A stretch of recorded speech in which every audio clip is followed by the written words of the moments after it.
Excuse me, இந்த மகாபாரதம்ங்கிறது ஒரு ஆயிரக்கணக்கான வருஷத்துக்கு முன்னாடி நடந்த கதைகளில் இப்போ போய் படிச்சுட்டு இருக்கீங்க. எப்போவோ எவ்வளவோ லேட்டஸ்ட் லீடர்ஷிப் ஸ்டோரிஸ், ஃபிக்ஷனல் நாவல்ஸ்லாம் நிறையா வந்துருது. அதுலலாம் உங்களுக்கு இன்ட்ரெஸ்ட் இல்லையா? நீங்கள் மகாபாரதத்தை பற்றி என்ன நினச்சிங்க? இது எவ்வளோ பெரிய கதை தெரியுமா?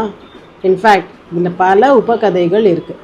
இன்ஃபேக்ட் த்ரில்லர் நாவல்ஸ் இதெல்லாம் இருக்குல்ல, இதை விட இது ரொம்ப மேலான விஷயம். இதெல்லாம் இந்த மாதிரி புக்ஸ்லாம் படிக்க படிக்க கொஞ்சம் போர் அடிக்க ஆரம்பிச்சிடும். ஆனால் மகாபாரதம் என்றைக்குமே அப்படி கிடையாது. ஓ, அப்படி என்ன இருக்குது அதில்?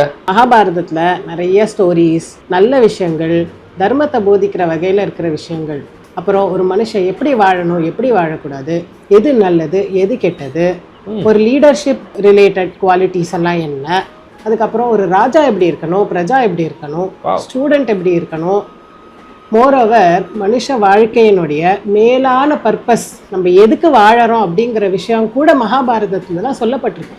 அப்போ மகாபாரதம் படிக்கிறதுனால நிச்சயமா நமக்கும் நம்ம சமுதாயத்துக்கும் நிறைய நல்லது நடக்கும் போல இருக்கே. கண்டிப்பா, யூ நெயில்ட் இட். அதுவும் மகாபாரதம் மாதிரி இந்த கிரந்தத்தை ஒரு குரு சொல்லி கேட்கணும். அதுதான் முறை, அதுதான் இன்னும் விசேஷமும் கூட. அப்படி மகாபாரதம் இப்போ யாராவது சொல்லி தராங்களா? ஆமாம், நம்மளுக்கு ஒரு ஆப்பர்ச்சுனிட்டி இருக்குது. என்னென்னா, ஆச்சாரிய சூரியபிரியாஜி எவ்ரி தேர்ஸ்டே 7 to 8:30 இது ஈவினிங் சொல்லி கொடுக்குறா. எங்கே சொல்லி கொடுக்குறா அப்படின்னு பார்த்தோம்னா, டி நகரில் இருக்கிற ஜிஎன் செட்டி ரோட்டில் சுவாமி வித்யாரண்யா சத்சங் ஹாலில் எவ்ரி வீக் இந்த கிளாஸஸ் நடக்கிறது. என்னிலேருந்து ஆரம்பிக்கிறது? நம்ம விஜயதசமிலேருந்து ஆரம்பிக்க போகிறது. இப்போது October 2 ஆரம்பிக்க போகிறது. Awesome, this is great news. I'll definitely be there. Thank you so much. கண்டிப்பாக.